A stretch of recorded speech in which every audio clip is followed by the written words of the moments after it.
23 million people, 3 full-service international airlines, and according to one Aviation Week analysis from January 2026, a single carrier reportedly holding roughly 50.7% of all non-stop Taiwan to US capacity, against about 21.3% for the second and about 16.3% for the third. Read those numbers again. 23 million people is smaller than any number of single mainland Chinese cities, and yet 3 premium airlines are pouring billions into long-haul expansion, fighting each other across the Pacific for a market that simply isn't big enough for the size of the fight. So why does none of them ever actually win? That's the puzzle. 3 excellent carriers, all escalating, all expanding, none able to land a decisive blow. What makes this a structural war where no one can pull ahead? And why do all 3 keep raising the stakes anyway? To answer that, you have to start with the thing they're all fighting over, and it's tiny. Taiwan has 3 major full-service international passenger airlines. China Airlines, the de facto flag carrier, state-linked, the establishment player; EVA Air, privately owned, the scrappy commercial operator that turned itself into a global name; and STARLUX, the newcomer, the boutique brand that arrived last and youngest. 3 carriers, all chasing international traffic, all anchored to the same home base. That home base is the catch. Taiwan's population sits at roughly 23 to 24 million people. To put that in perspective, that's far smaller than the major East Asian aviation powers these airlines compete against. China dwarfs it, Japan dwarfs it, South Korea dwarfs it. Every one of those countries fields flag carriers backed by a domestic market many times larger than Taiwan's entire population. Think about what that means for the math. In most markets, a strong home base is the foundation. You fill your planes with local passengers flying out, local passengers flying home, and the route economics take care of themselves. The bigger your country, the more captive demand you own. It's the single most reliable advantage an airline can have. Taiwan's carriers don't have it, not at the scale their ambitions require. They're trying to run global wide-body networks, North America, Europe, Asia, off a population that, in raw numbers, couldn't fill those planes on local demand alone. 3 of them splitting the same small pool. The home market that should be the foundation is instead a constraint, and a brutal one. So how does any of them survive? If the local passenger base is this thin, how do you justify a fleet of long-haul jets and routes stretching halfway around the planet? The answer is that they don't actually live on passengers, not the way you'd expect. Here's the detail most people miss. Taiwan's economy isn't built on tourism or a giant internal market. It's built on exports, electronics, and above all, semiconductors. The island is one of the most export-oriented economies on Earth, and that single fact reshapes everything about how its airlines operate. When your economy runs on shipping high-value goods to the rest of the world, you need long-haul reach and you need cargo capacity. All 3 carriers focus heavily on long-haul routes to North America, Europe, and Asia. And cargo isn't an afterthought. It's a significant high-margin revenue stream, especially for China Airlines and EVA Air. Here's how the economics actually work. Every wide-body passenger jet on a long-haul route carries freight in its belly underneath the cabin. On a route from Taipei to the United States, that belly hold isn't dead weight. It's packed with electronics and semiconductor components moving toward customers around the world. The passengers up top help pay for the flight. The cargo down below is often what makes the route genuinely profitable. That's the lifeline, an export economy producing some of the most valuable goods on the planet, and 3 airlines whose route math depends on carrying those goods alongside their passengers. Taoyuan, Taiwan's primary international gateway, is where all of it converges, the choke point through which the island connects to the world. So this isn't really a contest over 23 million local travelers. It's a contest over connectivity, over who can offer the most useful long-haul network out of one small island for both people and freight. And that reframes the whole fight. Because if everyone needs the same long-haul lifeline, the real battle isn't local at all. It's over how you connect Taiwan to everywhere else. And that's exactly where the 3 of them are not equal. They're not playing on a level field. They never were. The split runs right through how each carrier reaches the rest of the world. China Airlines is a member of SkyTeam, EVA Air is a member of Star Alliance, and STARLUX belongs to no global alliance at all. 3 carriers, 3 completely different models for plugging into the global network, and that asymmetry locks each one into a lane it can't easily escape. Here's why that matters. An alliance isn't a logo, it's a feed. When EVA Air sits inside Star Alliance, with ties to a carrier like United, it gains a flow of trans-Pacific traffic, passengers connecting onto and off its flights from across a partner's American network. That feed helps fill its planes on the routes that matter most. China Airlines plays a different game inside SkyTeam, with partners like Korean Air and Air France KLM feeding traffic toward Europe and across Asia. Different alliance, different strengths, different geography. And then there's STARLUX flying with no alliance feed whatsoever. It relies instead on origin and destination demand, passengers who actually want to start in Taipei and end at the destination, propped up by individual bilateral partnerships rather than a global membership. It has to generate its own traffic, route by route, without a giant network quietly funneling passengers into its cabins. Now, layer on one more constraint. Taoyuan functions as a transit hub, but it's competing against far bigger ones. Hong Kong with Cathay Pacific, Seoul Incheon with Korean Air and Asiana, Tokyo's Narita and Haneda, and a rising wave of mainland Chinese hubs. Every one of those airports is fighting for the same connecting passengers, the travelers just passing through on their way somewhere else. The bigger, better positioned hubs capture more of that flow, which limits how much transit traffic Taiwan's carriers can ever realistically grab. So each carrier is boxed in. EVA leans on its Star Alliance feed for the Pacific. China Airlines leans on SkyTeam for Europe and Asia. Both are tied to the strengths and limits of the partners they've got. Neither can simply switch lanes and steal the other's structural advantage. That's the alliance trap. The very thing that gives each carrier its strength also defines the edges of its box. You can optimize inside your lane. You can't climb out of it, which makes the newcomer's choice look almost reckless. STARLUX decided to enter this fight with no alliance feed at all, no trans-Pacific funnel, no European partner network, just its own demand and a premium promise. Who does that? And why on earth would they enter STARLUX? STARLUX began operations around 2020, just as the COVID-19 pandemic tore through global aviation and grounded fleets worldwide. Think about the timing. A brand new full-service carrier launching into a locked market that already had two established players. At the precise moment, the entire industry was burning cash and parking airplanes in the desert. There is arguably no worse moment in modern history to start an airline. STARLUX started anyway, and it didn't start cheap. From the beginning, it positioned itself as a premium boutique brand, not a budget challenger trying to undercut on price, but a high-end operator trying to outclass the incumbents on quality. In a market of 23 million people and two entrenched carriers, the newcomer's entire bet was that there was room above the competition, not below it. There's a human edge to the founding too. STARLUX was reportedly registered back in 2016 by Chang Kuo-wei, a former chairman of EVA Air and a son of the founder of the Evergreen Group, the same business empire that sits behind EVA. So the newest carrier in Taiwan's three-way fight was reportedly launched by a man who once ran one of the very airlines it now competes against. A founder who knew the incumbents from the inside, who'd sat in the chairman's seat at one of them, and who chose to build something new rather than stay within the existing order. What he chose to build was deliberately different. While the two incumbents played their alliance games and leaned on decades of network history, STARLUX arrived with a clean sheet and a luxury promise.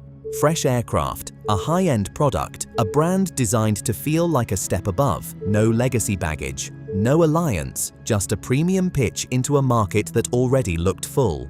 By every conventional measure, this should have shaken the established order. A well-funded premium newcomer run by an industry insider entering a cozy two-player market. That's the kind of disruption that rewrites the board. The incumbents should have been on the defensive. But did STARLUX actually break the stalemate? Or did it simply become the third player trapped inside it? The answer shows up the moment the world reopened. And it's not the answer you'd expect. By 2023, the pandemic had given way to a travel boom, and the results were stunning. Not for one carrier, for all of them. China Airlines, EVA Air, STARLUX, and even the low-cost carrier Tiger Air Taiwan all reported record-high revenues in 2023, driven by the surge of post-pandemic passenger traffic. Read that carefully. Every single one hit a record at the same time. The state-linked flag carrier, the private giant, the premium newcomer, the budget operator, all up. All winning simultaneously. And here's the strange part, that's the problem, because in a normal competitive fight, a boom is your chance to pull ahead, to grow faster than your rivals, take share, open a gap, but when the rising tide lifts all four boats at once, growth stops being a weapon, everyone gets bigger, the relative positions barely move. You can post your best year ever and still be no closer to beating the carrier next to you because they just posted their best year too. Each one kept doing what it does. EVA Air leaned on its reputation for safety, service quality, and cabin comfort, including a well-regarded premium economy product. STARLUX leaned on the premium, boutique positioning it had bet everything on. China Airlines leaned on its scale and state backing. All three sharpened their pitch, all three grew. None of it produced a knockout. That's what makes a record year so revealing. Growth doesn't translate into dominance when the whole market grows with you. A boom that lifts everyone proves a point the airlines themselves might not want to hear. Being excellent and getting bigger is not the same as winning. So if everybody can grow at once, the only way to actually pull ahead is to take the other's core business, to go where the highest value traffic lives and fight for it directly. Where is that front line? Where do these three premium carriers actually collide? By early 2026, the answer was clear. The front line is North America. All three carriers are racing to add North American routes, and the United States has become the most watched theater in the entire fight. It's the market where the high-value passengers and the high-value cargo overlap most powerfully. The corporate travelers, the premium leisure flyers, and the semiconductor freight all moving across the Pacific.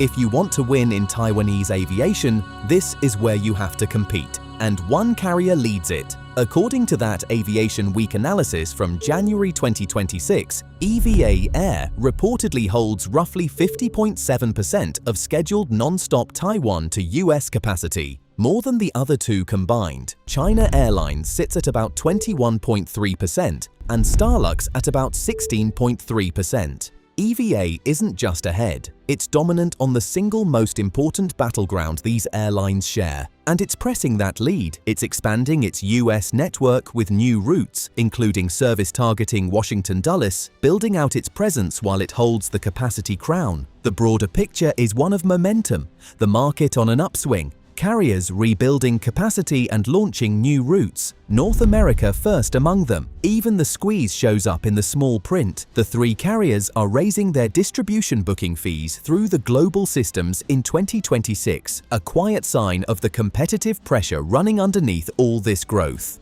But here's the trap. Expansion isn't victory. Adding a route to Dulles, growing your capacity share, leading the Taiwan-US market, none of that ends the fight. It just escalates it. Every new frequency one carrier launches is one the others feel pressure to answer. The leader can't relax because the lead is built on capacity. The rivals are racing to add too. That's the bitter logic of this front line. You can lead the most important market in your entire industry and still not be winning. Because leading just means you're the one everyone else is chasing, on a board where the score keeps resetting. And even EVA, the capacity leader, the carrier sitting on more than half the Taiwan-US market, can't breathe easy because there's a ceiling above all three of them. None of them built it, none of them can lift it, and it has nothing to do with anything happening on a runway. The real opponent isn't on the tarmac at all, it's geopolitics. This is the structural cap on the entire fight, the thing that makes this a war nobody can win. Taiwanese carriers face geopolitical restrictions that limit routine direct flights to mainland China and constrain certain overflights and routings. Sit with that for a moment. The single largest aviation market on the planet sits right across a narrow strait, and Taiwan's airlines can't access it the way any normal neighbor would. The most obvious source of growth for any island carrier, the giant market next door, is largely walled off by politics none of them control. It runs deeper than routes. Taiwan participates in IATA only under the designation Chinese Taipei, a reflection of the political sensitivities around its international recognition, and it's excluded from certain aviation governance bodies altogether, including ICAO, the body where the rules of global aviation are written. So Taiwan's carriers operate inside a system whose governing decisions they have no seat to influence. They have to live with rules they had no voice in setting. This is the answer to the question we opened with. Why is this a war where no carrier can land a decisive blow? Because the decisive constraint isn't competitive, it's external. and it's shared. EVA can outgrow China Airlines on the Pacific. STARLUX can outclass both on product.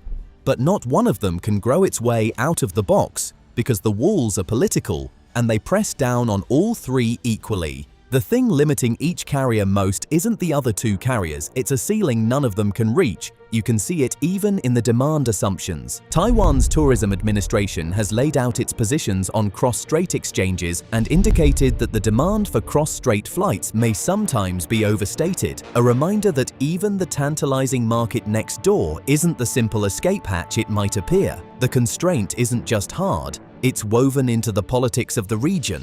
So this is what the fight actually is. Three carriers competing fiercely, brilliantly, expensively. Inside a box none of them can break out of. They can rearrange the furniture. They cannot raise the ceiling, which brings us to the heart of it. Three premium carriers, each genuinely excellent, each expanding hard, each fighting for the same shrinking edge in a home market of 23 to 24 million people. All of it sitting under a geopolitical ceiling none of them built and none of them can lift. The competition between them is real. The decisive, lasting win is, by the structure of the thing, very close to impossible. That's the argument, at least. The way this stalemate looks when you line up the pieces, a war that's genuinely being fought and that no one is positioned to actually end. And here's the part that makes it so hard to walk away from. Whoever leads Taiwan US capacity today, and right now that's EVA by a wide margin, is still one cross-strait crisis away from losing the whole board. The lead is real, but it's built on ground none of these airlines control.